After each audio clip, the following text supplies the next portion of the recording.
Omar. Look at her. Omar. Oh. Okay. Right. Okay. Okay. Nearly 4 years ago, a gunman shot and killed 20 children, 6 of their adult teachers, before killing himself. Afterwards, we did nothing to ensure this type of tragedy would never happen again. What kind of nation are we?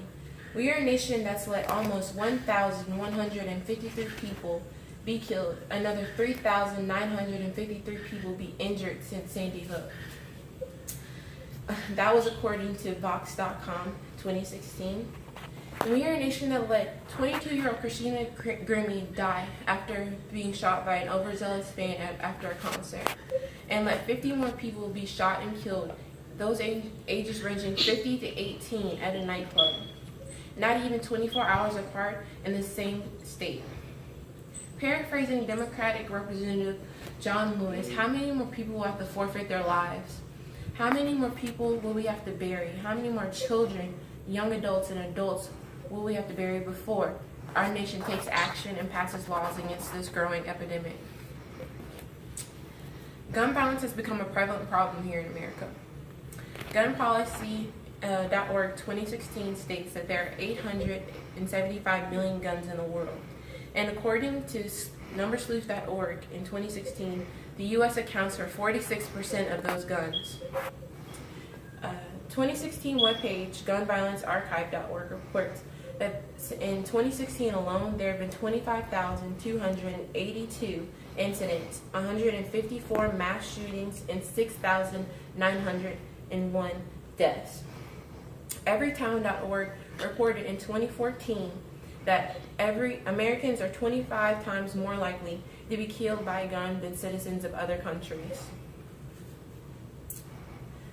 When people hear gun violence, many think mass shootings or school shootings, but however, that is not the case.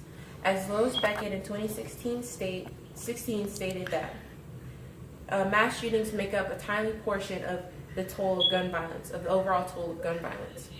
And according to her, 2/3 of gun violence are actually gun suicides. The Brady campaign reported in 2014 that 51 people kill themselves every day on average. And there are also incidents in which children get their hands on a gun and accidentally kill or injure either themselves or others. And Everytown.org reported in 2014 that 2 million American children live in homes with unsecured guns. Texas is not exempt to this widespread problem of gun violence, as we ourselves, according to NumberSleuth.org in 2016, have a gun ownership rate of 35.9. And TexasGunSense.org reported in 2016 that there are 3,000 deaths each year in Texas. And somebody is killed in Texas with a gun every 3 hours, according to 2014 SmartGunLaws.org report. Gun violence can be prevented, and it starts by implementing stricter gun laws that will abide by the Second Amendment.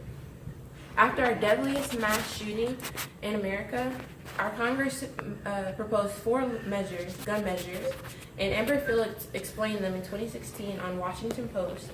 The first was to tighten our background check system. The second was to expand our background check system to include gun shows, gun sales online. And the third was to delay suspected terrorists from buying guns. That was the Republican version, and the Democratic version was to simply prevent suspected terrorists from buying guns. All 4 failed to pass. However, some of our representatives are not giving up, as just 3 days ago on Wednesday, the Democratic Party, led by John Lewis, staged a sit-in to demand a gun control vote. The sit-in lasted for 25 hours, starting Wednesday morning and went on to Thursday evening. Some representatives are hearing us, and they too want change, and they're doing their part to obtain it. We have their ears and their attention. It's time to do our part. What we can do is simple.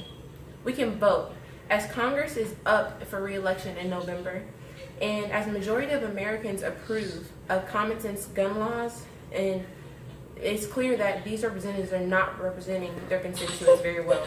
That fact was found on 2016 JoyceFoundation.org. We can use our First Amendment. We can speak out and protest. The Brady campaign in 2016 provided many ways to do so. One such way was to call your elected official, was to 2, sign a petition, and 3, use social media to say enough to gun violence. To prevent gun violence, to prevent gun suicides, mass shootings, and another family from losing their loved ones, change is needed. Change is needed. Change cannot be accomplished overnight or by a few. Change must be driven forward by millions, and we must be demanded. It is our responsibility as American citizens to demand such change. It is our responsibility as an American to make our society safer for this generation and for the next.